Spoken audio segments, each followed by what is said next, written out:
మిత్రులందరికీ స్వాగతం. నా పేరు Padmavati. Welcome to my channel. ఈరోజు మనం వినబోయే కథ మురళీ సుధ రచించిన ఇందు మూలంగా ఒక మంచి హాస్య కథను వినేద్దామండి. ఎస్వి రంగారావు, ఏమో ఎస్వి రంగారావు, ఒక్కసారి బయటకు రావయ్యా.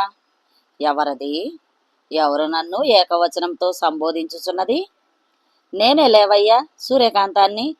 ఓహో, మీరా సూర్యకాంతం గారు? ఆయన ఏమిటా ఏకవచన పదప్రయోగం? ఏమ ఆవేశం?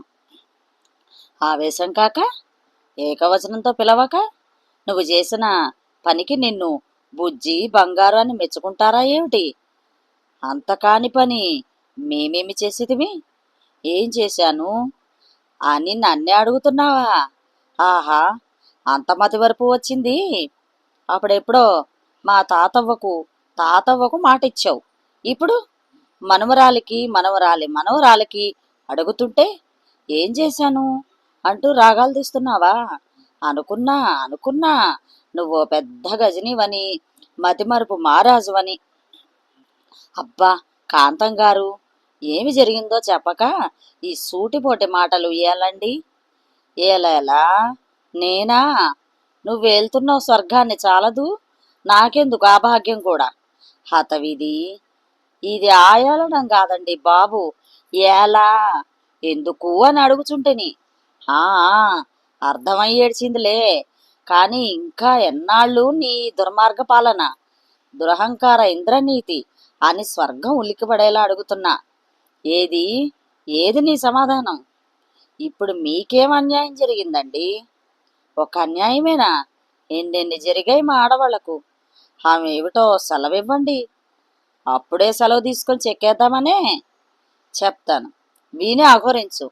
అసలు మా ఆడవాళ్ళకి స్వర్గలోకంలో ఏ సదుపాయాలు ఏర్పాటు చేశారు? మీ మగ మహారాజులకు మాత్రం రంభలు, ఊర్వశులు, మేనకలు, వాళ్ళ నాట్యాలు, సురాపానాలు. అబ్బో, ఒకటా రెండా? మరి మా ఆడవాళ్ళకి మీరు ఏ విధంగా ఆనందపడుతున్నారు? ఇదేమి విడ్డూరం కాంతం గారు, ఇది ఎప్పటి నుంచో ఉన్న స్వర్గ ఆనవాయితీ. నేనెలా మార్చగలను? నాకు అవన్నీ తెలీదు.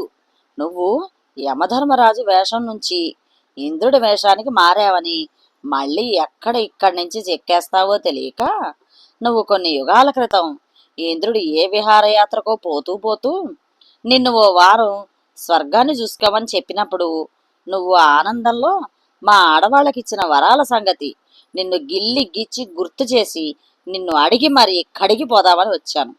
ఏదో నీకు నాకు ఆ మాత్రం పరిచయం, చనువు ఉన్నాయి కనుక మా ఈ సమస్యలకు నీవిక్కడ ఉండగానే తీర్చిపో.